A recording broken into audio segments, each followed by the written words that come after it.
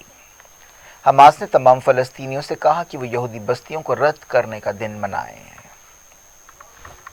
حیفا میں ایک حملے میں ہلاک اسرائیلیوں کی آخری رسومات ادا کی گئیں۔ اس حملے میں 2 اسرائیلی مارے گئے تھے اور 10 زخمی ہوئے تھے۔ 2 حملہ آوروں کو بھی گولی مار کر ہلاک کر دیا گیا تھا۔ داعش نے اس حملے کی ذمہ داری قبول کی ہے۔ یہ پہلا موقع ہے جب فلسطین کے قبضہ کیے ہوئے علاقے میں داعش نے کسی حملے کی ذمہ داری قبول کی ہے۔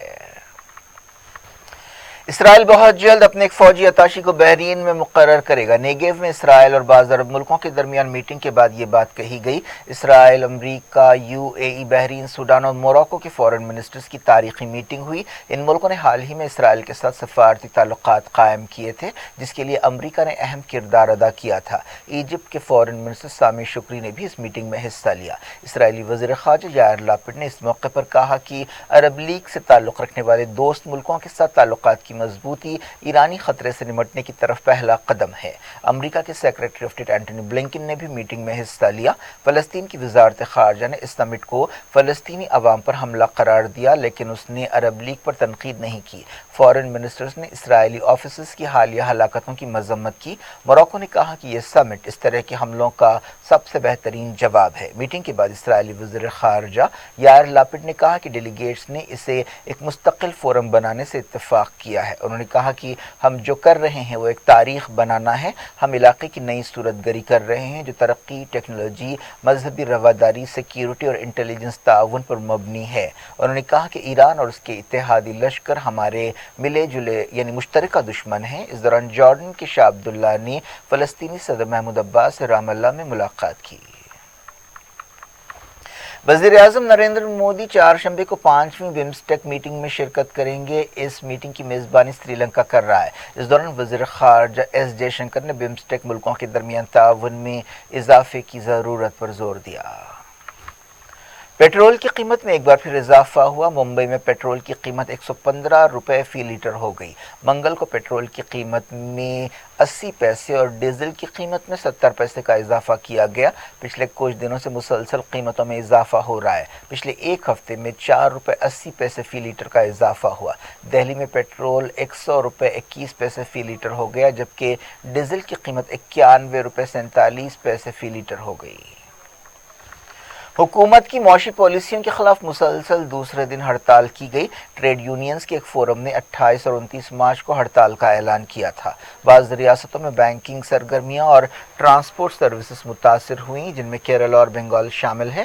ٹریڈ یونینز کے مطالبات میں بینکوں کا پرائیویٹائزیشن ختم کرنا، نیشنل مانیٹائزیشن پائپ لائن برخاست کرنا، منریگا اسکیم کے تحت اجرت میں اضافہ کرنا اور کانٹریکٹ ورکرز کو باقاعدہ بنانا شامل ہے۔ کیا کچھ ہو رہا ہے آپ کی دنیا میں؟ آخر میں ہیڈ لائنز دنیا بھر سے ایک بار پھر دیکھتے ہیں۔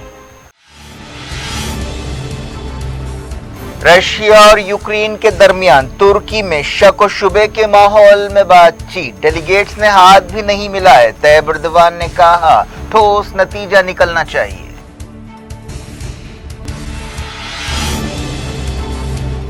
بات چیت میں حصہ لینے والوں کو زہر دیا جا سکتا ہے، یوکرین کے وزیر خارجہ کا بیان۔ عہدیداروں سے کہا کسی چیز کو ہاتھ نہ لگائیں، کچھ نہ کھائیں پئیں۔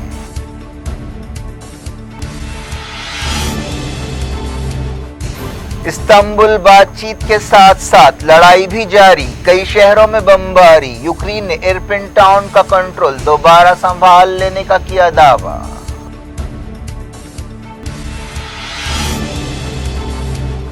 یمن کے بارے میں ریاض میں جی سی سی کی میٹنگ، رمضان سیز فائر پر بات چیت۔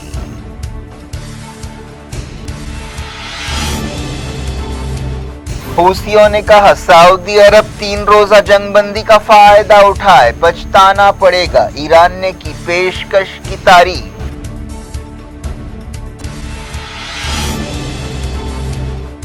اسرائیل اور عرب ملکوں کی نیگیو میں میٹنگ، وزیر خارجہ یائر لاپڈ نے کہا ایرانی خطرے سے نمٹنے کی طرف پہلا قدم ہے۔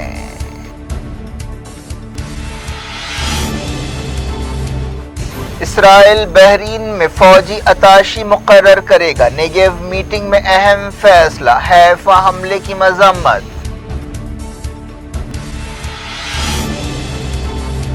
پیٹرولیم قیمتوں میں ایک بار پھر اضافہ، معاشی پالیسیوں کے خلاف ٹریڈ یونینز کی ہڑتال سے ریاستوں میں سرگرمیاں متاثر۔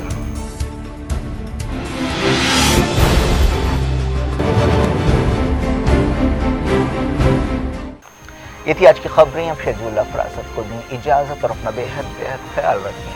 اللہ حافظ۔